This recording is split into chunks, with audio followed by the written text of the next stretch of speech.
You are the breath that gets me out of bed, the calming words that get me out of my head, provider, defender. I'm in awe of who you are, love, friend, and more. You're my Heavenly Father. Jesus, you are. You're my everything, everything. Jesus, you are. And all I need. Footsteps in the sand. Everywhere I go, you hold my hand. Tears no more. You carry me on your shoulders, and your love is everything. You lead me when I cannot see, through the darkness and rain. You are the author, story of me.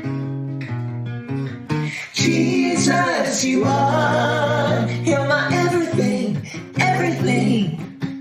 Jesus, you are. You're all I need. Jesus, you are. You're my everything, everything. Oh, Jesus, you are.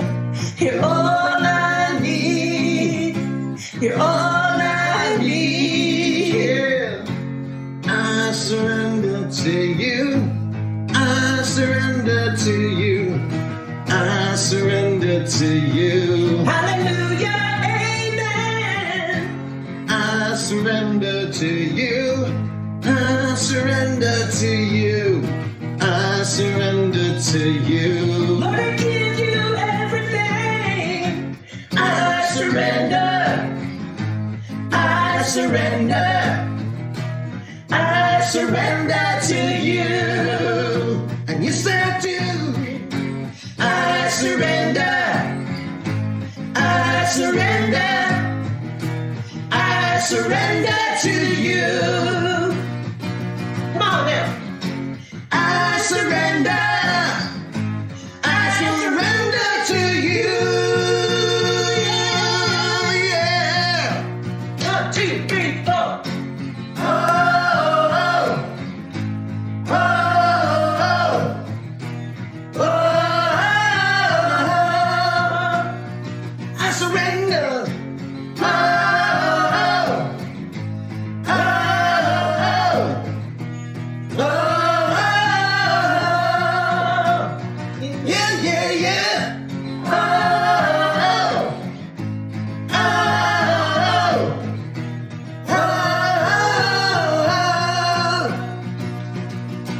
Jesus, you are.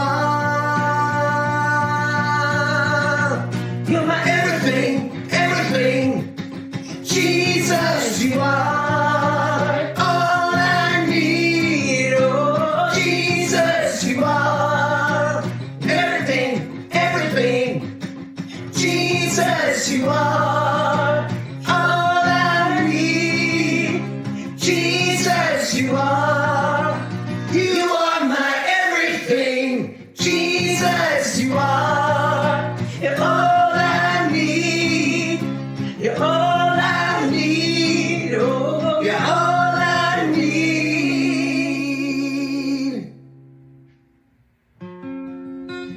You are the breath that gets me out of bed, the calming words.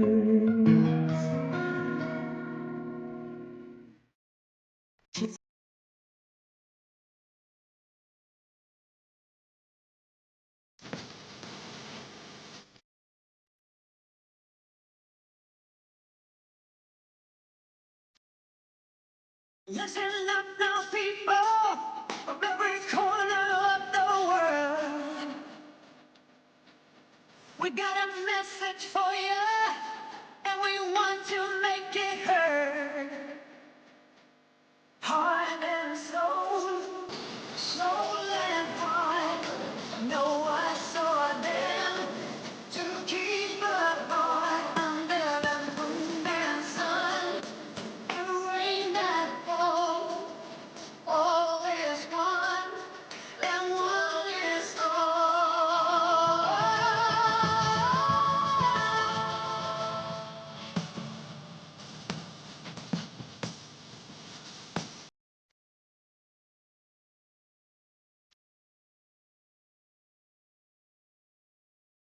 This week on Rockstar Diaries, I'm sharing my story so you can see the power hidden inside your own.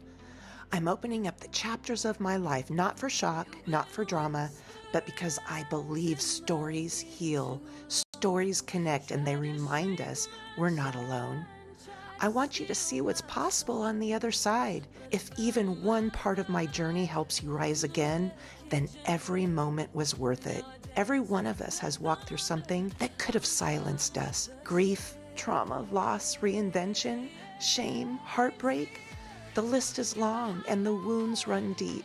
And when we keep those chapters hidden, they own us. But when we speak them, share them, sing them, they lose their power and we rise. Storytelling is how humans heal. It's how we make sense of the messy middle. It's how we remember we're not alone. It's how courage becomes contagious. I know because I've lived it, and not telling my story kept me from connecting, healing, and truly living. Everything changed when I started telling the truth. When we speak our truth, someone else finds the courage to face theirs. Every scar becomes a story. Every story becomes a lifeline. This is why Rockstar Diaries exists. To create a space where the raw, the real, and the redeemed can breathe. Where laughter lives next to pain. Where faith rises out of ashes. Where your story, yes, your story, has the power to set someone free. Tonight is about our collective healing. It's about turning wounds into wisdom, chapters into courage. It's about remembering that you don't have to hide the parts of you that hurt. Your comeback is calling, because when we heal out loud, we don't just rise, we give others permission to rise with us. Okay. Hello, everybody. Welcome to Rockstar Diaries Healing Out Loud. And tonight's episode, we're featuring my wife, the lovely Ginine Emily Smith. And she has great things to talk about tonight. And this is get to know her and the little kitties and the dog. Maybe you'll see them too. But let's get down to it. I'm going to get down to the beginning, right? Okay, let's start at the beginning. You were 15 when your dad was killed. A moment you describe as the world went silent. Can you share what actually happened that day and how that loss shaped the leader you eventually became? Yes, that day was difficult to say the least. It's like the oxygen had been sucked out of my world. I went from being a normal teenager to not. See, he had been missing for weeks prior to that. We lived up in the San Bernardino Mountains, way up. He had been missing, but when his body was found at the bottom of a cliff, the coroner called, and I'll never forget that day because I was in the bathroom and my mom, she was crying hysterically, but I thought she was laughing. So I thought they found him alive, and I came running out, the big smile on my face, and then I saw that she was actually crying. And that day kind of shaped the next few years. It was a very difficult time. My mom was a single mom of 6 kids. I had to grow up really, really fast. The loss, the grief forced me to grow up overnight. But I also believe that it planted compassion inside of me, because a grief like that, whew, your parent, just somebody very monumental in your life. There's a chapter where 2 cops came to your place at work and they told you that the man you've been talking to was a serial killer. And that you had narrowly escaped becoming his next victim. So, what did that moment do to you? I want to back up a little before that, because after my dad's death, I hadn't grieved effectively, and the grief came out in different ways. I turned to a life of drugs, of danger. I just was not living a life for God. And it was crazy. It was absolutely crazy, because during that time I was going to school full time. I had 2 jobs. I worked at the bank. I also worked at this place called Black Angus as a bartender and cocktail waitress. And this person was a regular customer of ours, and he had been coming in for quite a long time. And he was like one of the regulars. We all hung out with him after work because we all lived in the same apartments. And so I got to know him really well. He was a nice, gentle gentleman. He was never disrespectful towards me, and he tipped really well. So that's why I wanted to back up so you could get a little bit of context. And the night before the police showed up, I had been in a car alone with him, driving around trying to find our missing friend, Mary. Mm. And I think that was God's intervention, because we went to this place where we thought she might be. And I walked in, and her purse and her keys were in the lost and found. And something woke up inside of me. It was like, I'm not safe with this person. It was like God was talking to me. I'm not safe. And I told the bouncers, and I ran out the back door. And anyways, so the next day at my bank, these 2 burly, police officers, fully armed, just, asked for me by name. Mm-hmm. And I'm thinking to myself, oh my goodness, what did I do? Because again, I had been in a life of, lack of integrity. And they came up and they said, Miss Mazursky, do you know a person named George Russell? And I'm like, yeah, he's a regular customer. I'm thinking this in my head. Yeah, tips well, he's a regular customer. But outside, I'm like shaking still. Yes.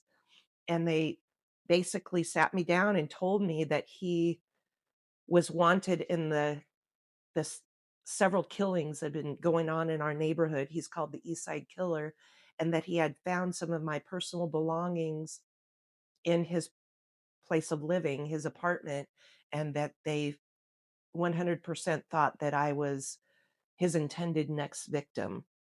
And so they put me under police custody. That blew my world wide open. I had prided myself with having a good intuition, and that all went out the door. I'm thinking to myself, how in the world could you allow yourself to get to this point in your life? And it was like, again, God shaking me up saying, are you done yet? Are you ready to start living? And yes, so that moment, it just broke me wide open, but it taught me that I was not in alignment and not doing what I was supposed to be doing. Petunia, everybody, our little squeaker. Hey, it's real life. We're inviting you into our living room in the middle of the day, and you can hear my dog moaning. Oh no. And this is what happens when we sit down, right? Every time we sit down. And Joan is an emotional therapy dog. yes, so she she's hearing your is. story and she's going, oh no. Yes, we love our fur babies. There aren't. Oh my goodness. Okay, I can make Ginine laugh here by singing a song. You want to hear it? Yes, I can do it. You want to hear it? I want to laugh You too. want to laugh? Yeah. Okay, you ready for this one? You tell me who this is. Here I come to say the day.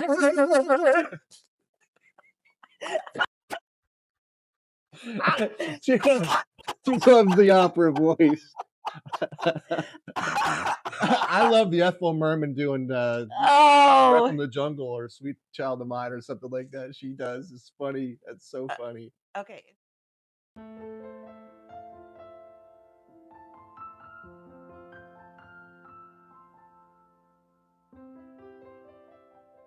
Yes. Okay, let's fast forward a little bit. Okay. To your corporate years. Yes. Right? You were leading, training, coaching, but empty. Oh my goodness. Sorry. What's one moment from that season when you realized you weren't thriving, you were just surviving, doing exactly what you were taught growing up? Keep going, keep pleasing, keep performing, even at your own expense. Oh, yes. I was high up in leadership. I was also a trainer. And I remember standing in a boardroom delivering a training. It was a high pressure, high stakes training, CEOs, people from all over the world there. And when I was done, I got huge applause, that they loved me, they thanked me, it should have been a great feeling with all of those compliments, Miss Joan Jett. On the outside, it appeared that I was winning, but I was on autopilot. I got in my car, shut the door, and just broke down because the applause didn't touch that ache, inside my chest. Yes, I was achieving. I was, doing, but I wasn't in alignment and I wasn't living on purpose. And to be honest with you, I was leading inside of a culture where toxicity was disguised as teamwork and emotional abuse was brushed off as, well, that's what happens in the corporate world. That's what leadership is all about. There were years of I remember one time I was on my way to work and I got a call that someone very, very special to me had died.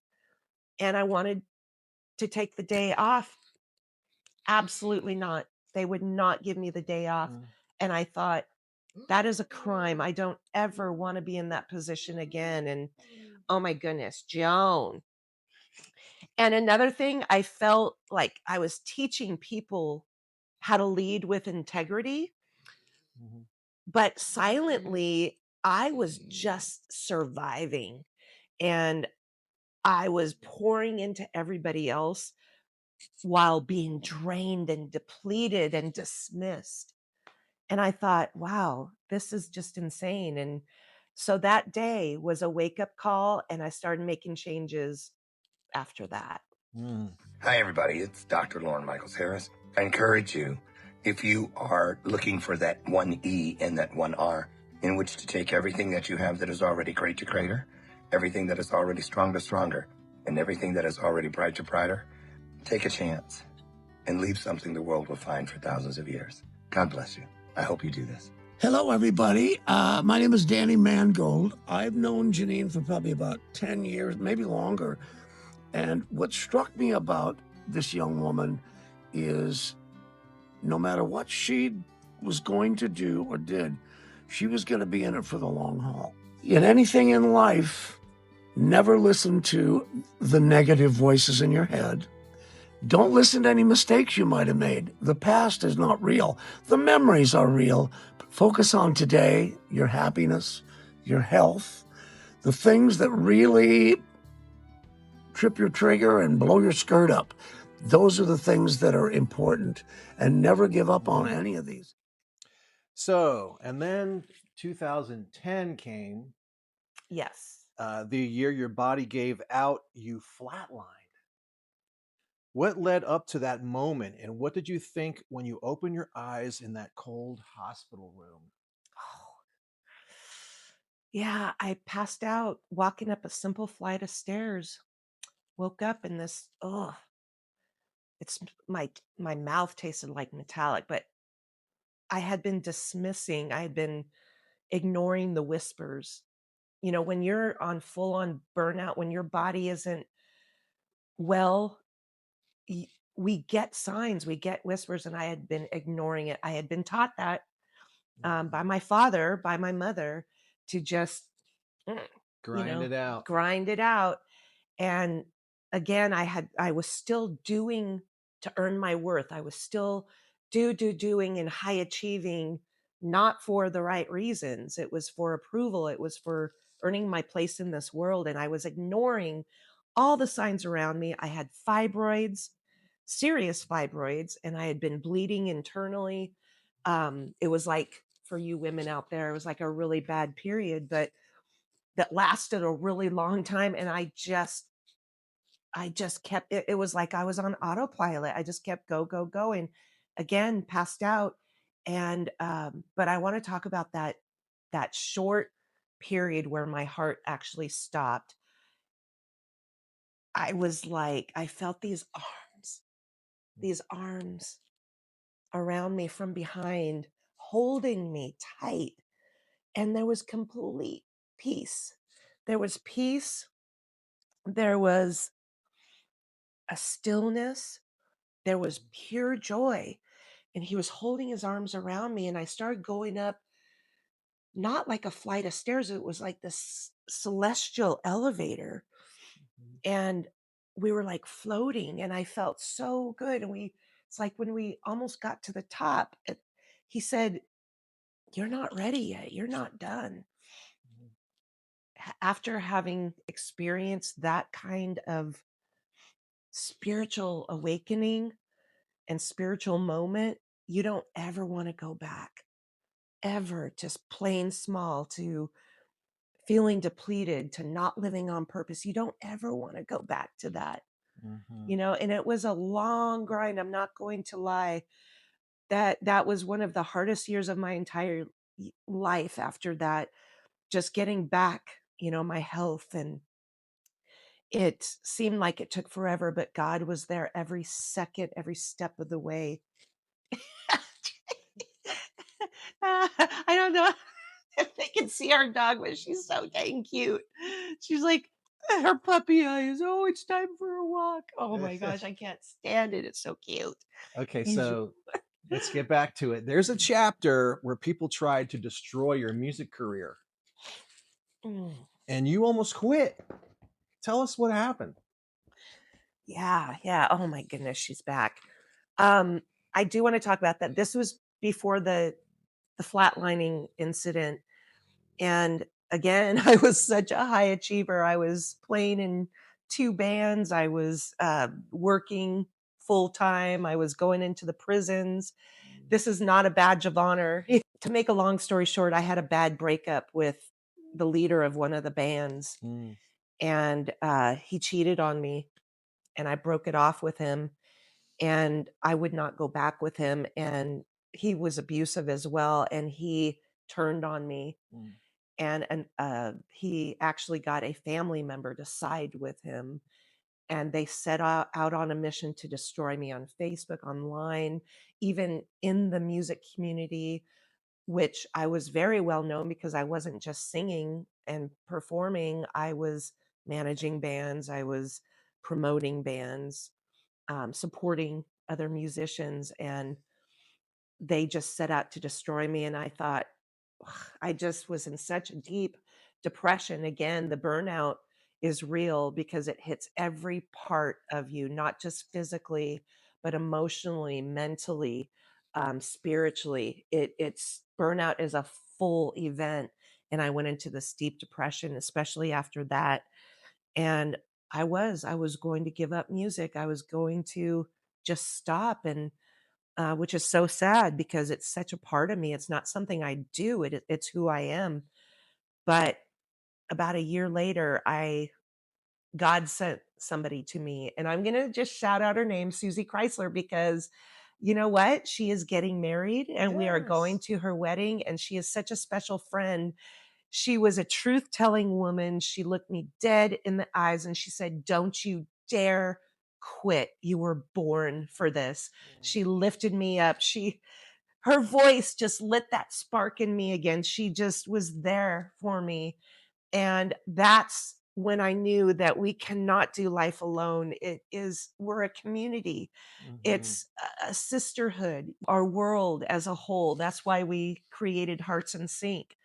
Hearts in Sync. But she resurrected what pain and evil tried to bury. Yep. That is so cool.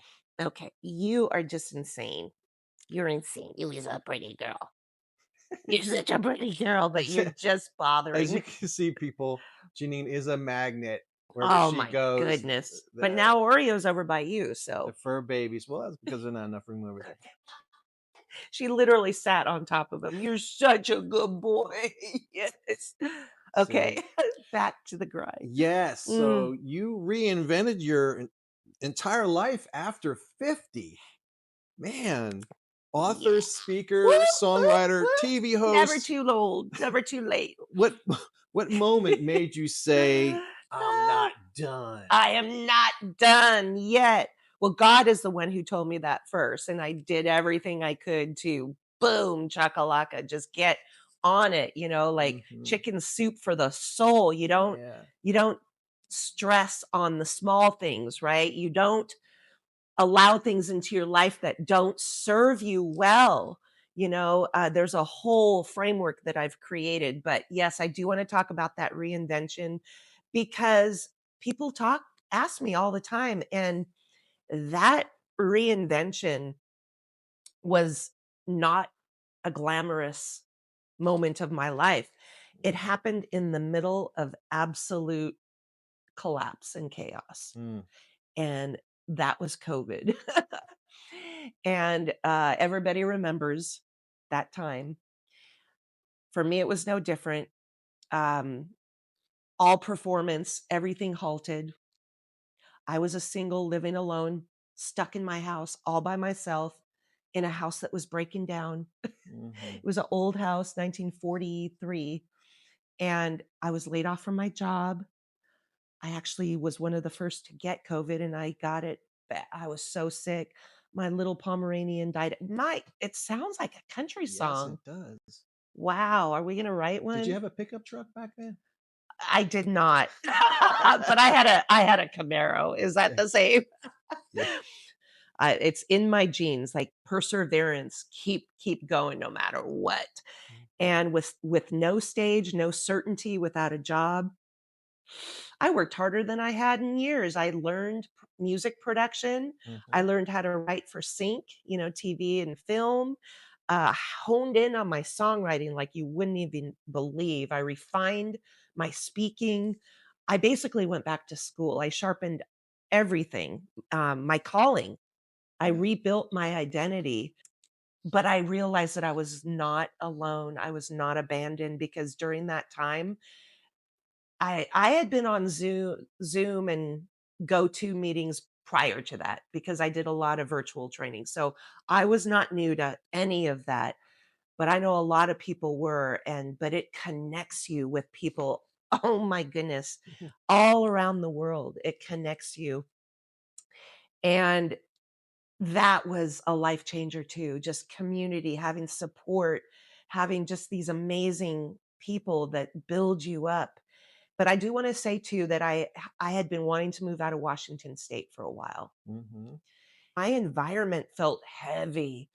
I have that sad, seasonal affective disorder. And oh my gosh, I told you about my home falling apart and my spirit, like just the weather was really just killing me. And I just said, is this it? Is this all there is, God? Like, and I got on my knees and I prayed. I'm like, what would you have me do? And he said, sell everything and move to Texas. Wow. So I did. Yeah. So I knew that I felt good here. The Southern hospitality, it wasn't just the weather. I knew every time I came here that it was like fresh and light and friendly and non-oppressed. I knew that. And I was right. I just love it here. Yeah. Hey, beautiful friend. If today feels heavy, if your spirit feels tired, or if you're carrying more than you've told anyone, I want you to know something. You're not alone. If you need someone to talk to, someone to pray with you, someone to just hold space, message me. This is a safe place. I'm here for you. Send me a DM if you need conversation or prayer today.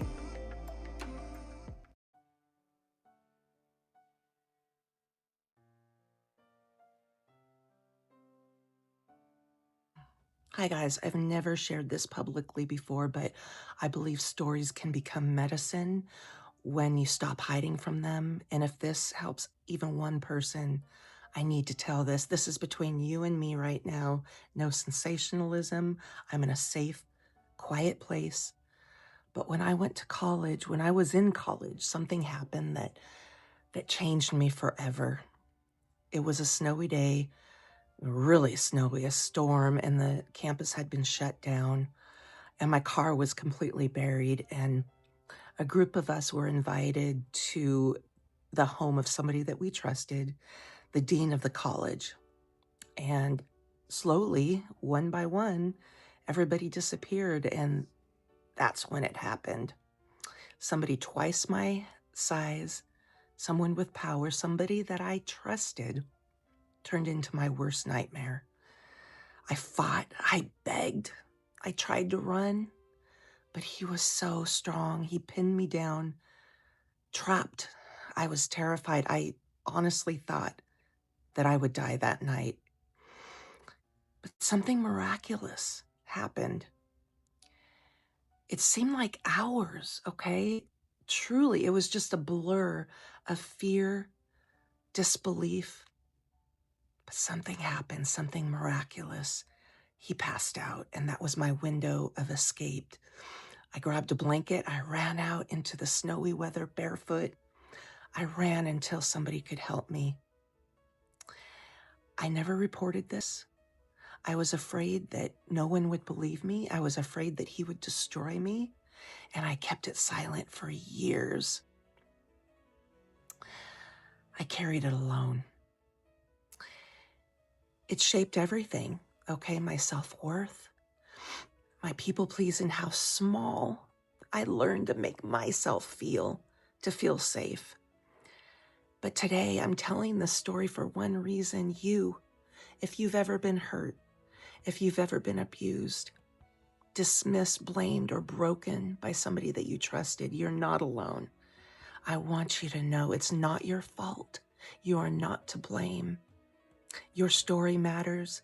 Your healing matters. You are not alone, and you can trust me with your truth. So DM me, email me, call me, whatever you need to do. I'm here for you. Can you describe the exact moment you went from quiet warrior to roaring badass lioness? And what triggered that? Oh, good question. I was the girl who pushed through the pain, that never complained, carried everybody else's load, survived one trauma after the next in silence, kept smiling through it all. The moment that everything changed when I was born was when I stopped asking for permission to exist. I am a child of God. I do not have to earn my worth. I do not have to earn my place in this world. I'm a very quirky, unique person. I had to own that instead of running away from it. And I stopped shrinking to make others comfortable. I stopped apologizing for my voice, for being who I am, for my strength, for my calling. I remember this shift so clearly because it was like something, the lioness awakened inside of me. And I don't know, you said that, this is after 50. I fully believe right now that storytelling is our way to shine, our way to be our full authentic selves. It helps others know that they're not alone, that they're not, doing this by themselves, that they too have a story and passion to share.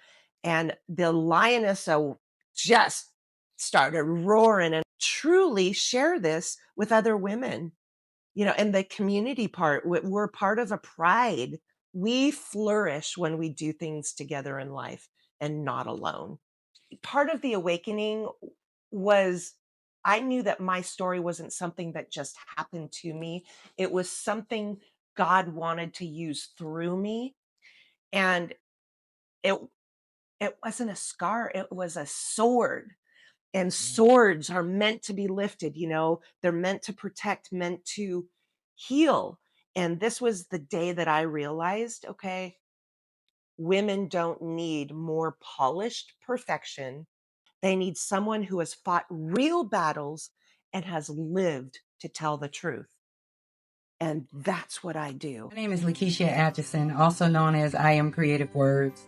I'm sending this message to my sister from another mister, Miss Ginine Emily Smith, letting you guys know, letting her know that through each and every battle that Daddy God walks us and takes us through, that it's just the beginning, that with him and through him, all thing and anything is possible.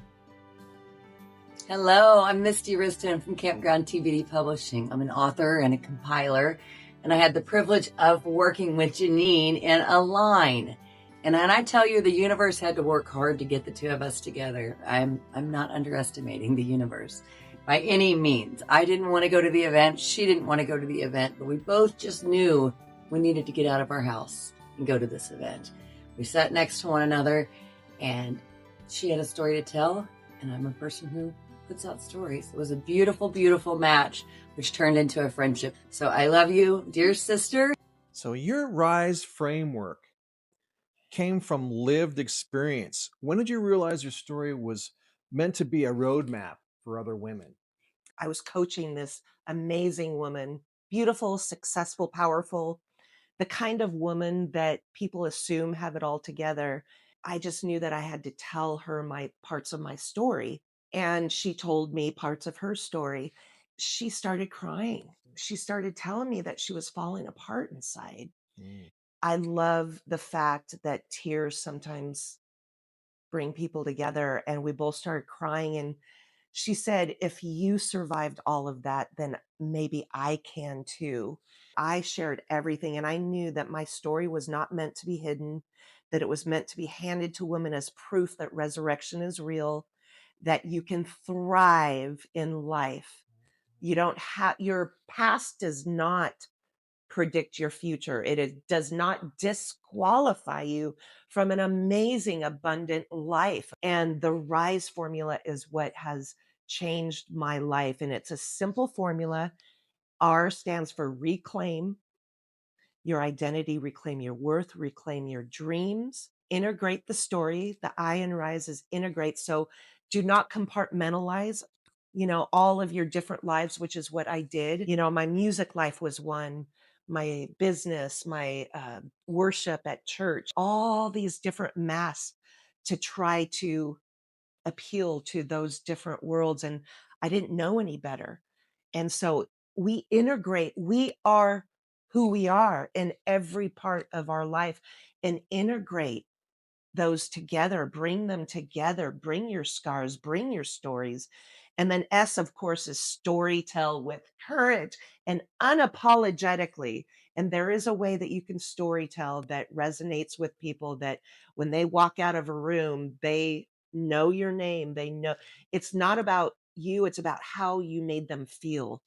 Sometimes words, just like our songs, it's about not the lyrics, it's about how it's making people feel and bringing those emotions to the surface.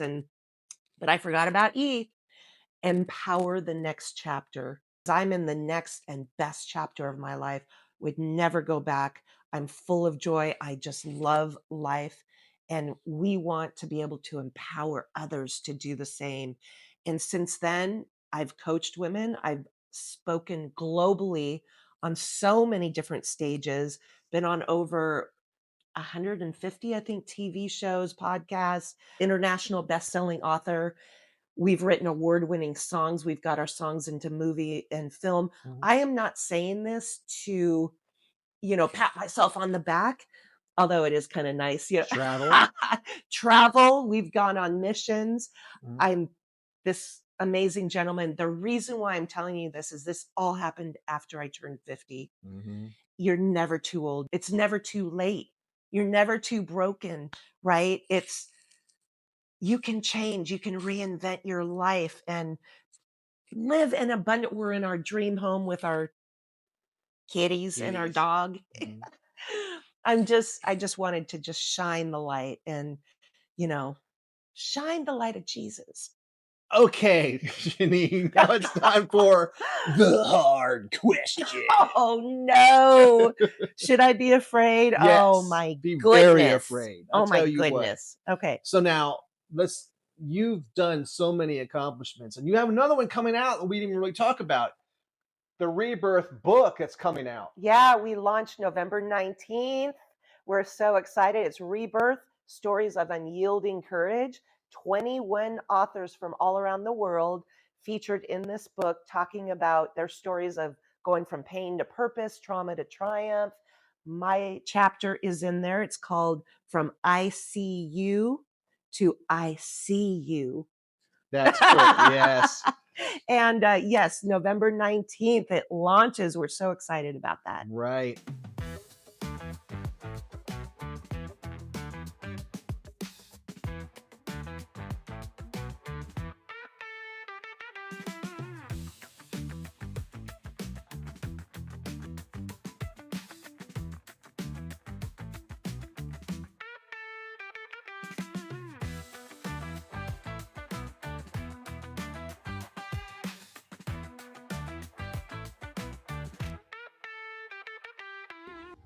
Rebirth, to me, it's a soul quake moment that changes how you see yourself forever. It isn't about starting over. It's about rising from those ashes of who you were, carrying the wisdom of your scars, and stepping unapologetically into the wholeness of who you were always meant to be. It's about stripping away roles, titles, responsibilities to reconnect with who you are at your core. Burnout becomes untapped brilliance, fear becomes a compass, and your story becomes a legacy. That's what rebirth is.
And now you've done so many things, and now that that's coming, now you have your doors open, okay, for anything that you can think of, your next project that you just love to do, no matter what it is. You know, it's thinking inside your head, what is that project? Oh, wow. Well, there's two that I can think of. You know, we have this badass Lioness community, and I really want to start a VIP community where we have retreats 4 times a year. Nice. Yes. And I know people all around the world Mm-hmm. that have retreat places that we can have such an amazing time, because I believe that women need to meet in person, not just online. It's that touch, that connection. Right. So that's one. And then Quiet Warrior. You know, we've used that term. One of our songs is called Quiet Warrior. It's an incredible song that started from COVID.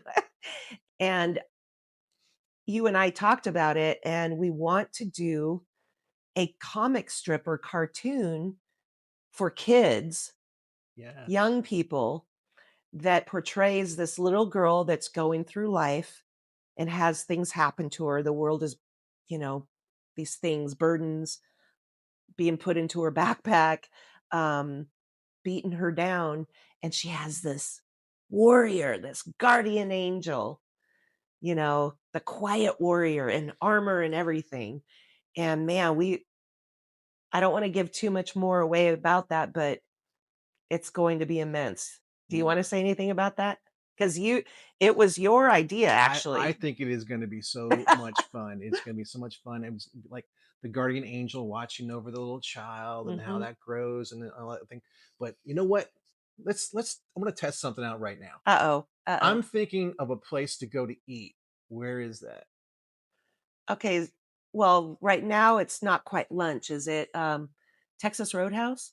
Close. Outback? Outback. Oh! The second see, this is how intertwined we are right here. Oh my goodness. That's funny. Okay, Ginine. Now, you've gone through all these things in life. You got yourself to this point here, but I can trace it back to one moment when you just got off your butt, off the couch, and went somewhere. And that changed direction, not only for you and for me. Explain that. Ah, yes.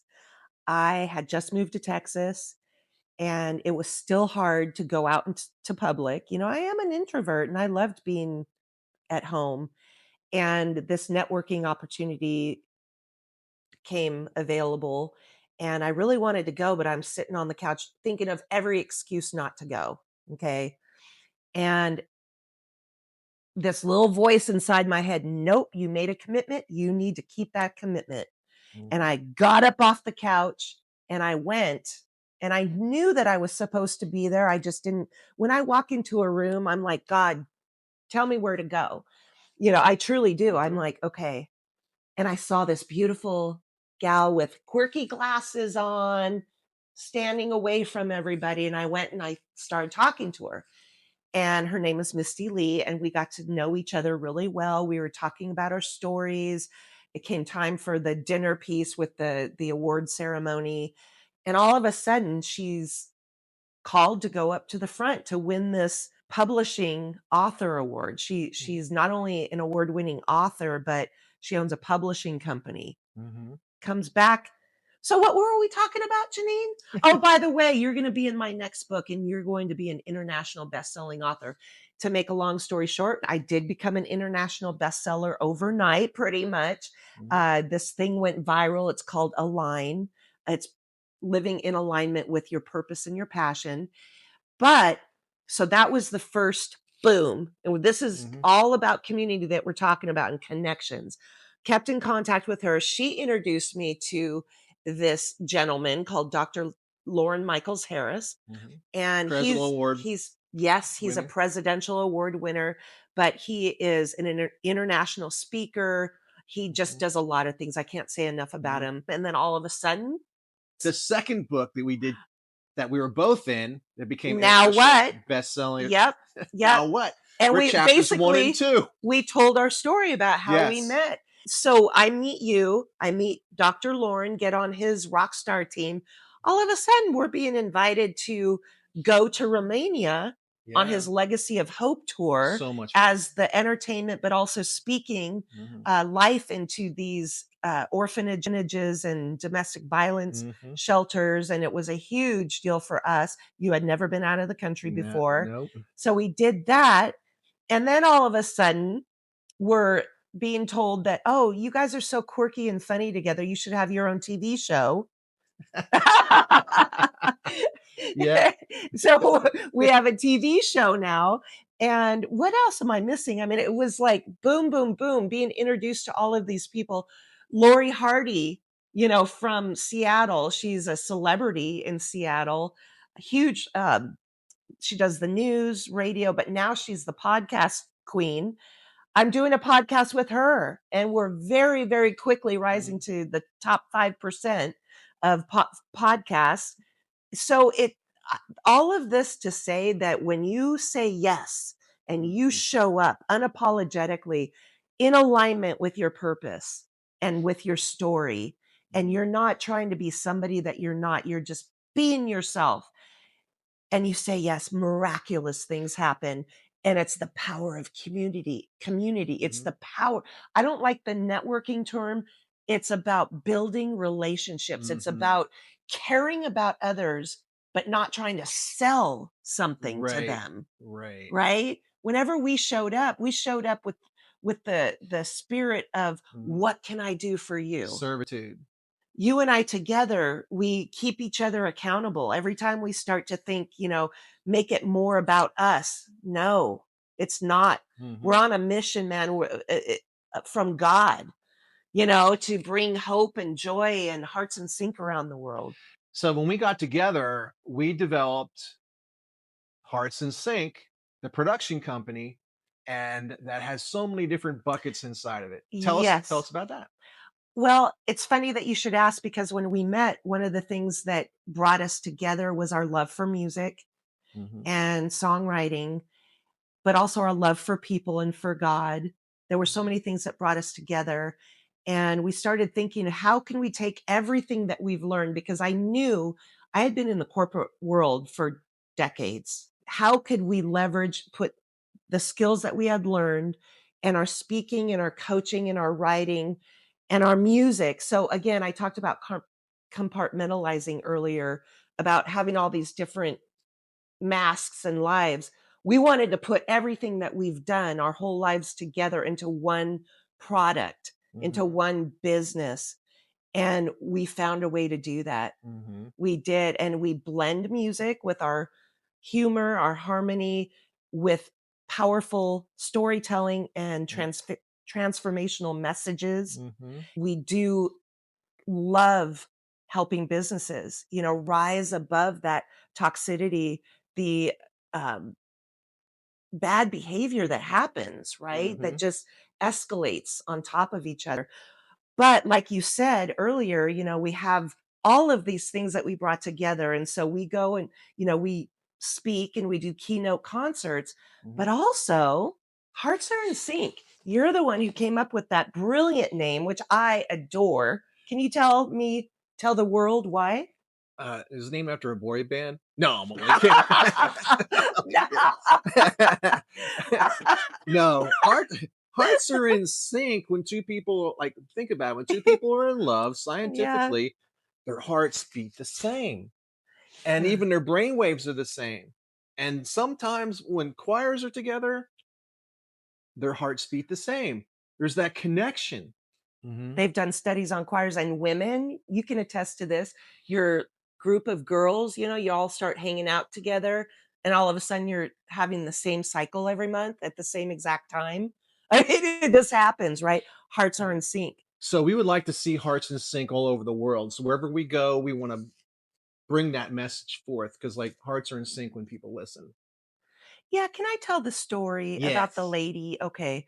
So we recently went to a concert. It was an outdoor festival that was not organized very well. So there were loads and loads of people, walls of people, and which I don't like, but my dear husband here found a place for us to set up our chairs.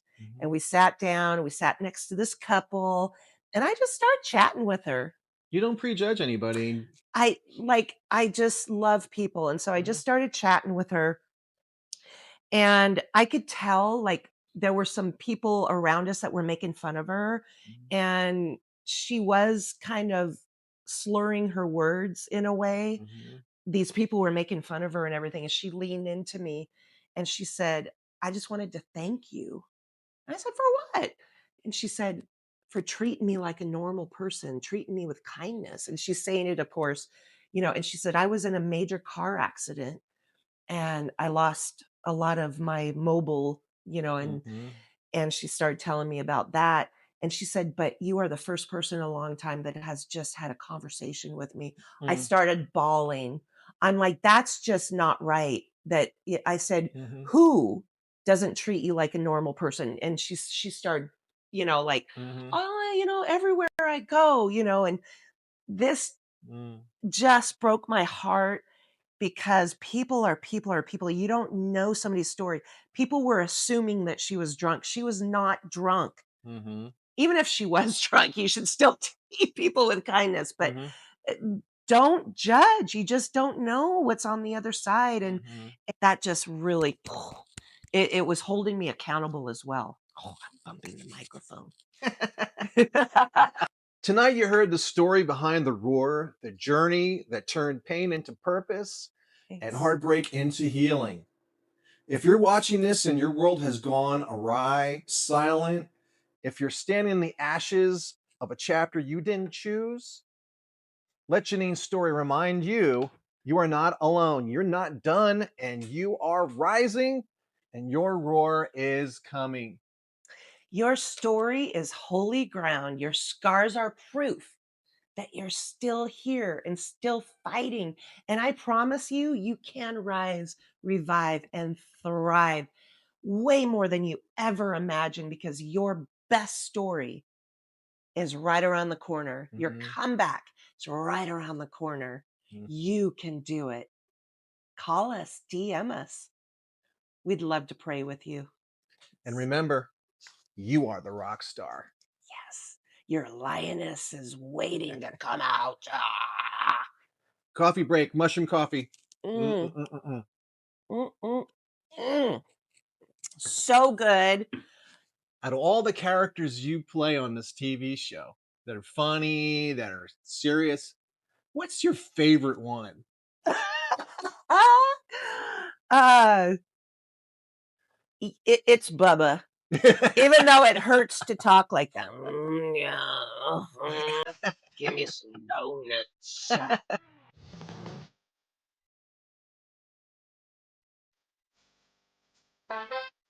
Listen up now, people, from every corner of the world. We got a message for you, and we want to make it heard. Heart and soul, soul and heart. No, I saw them to keep apart under the moon and sun and rain that fall. All is one and one.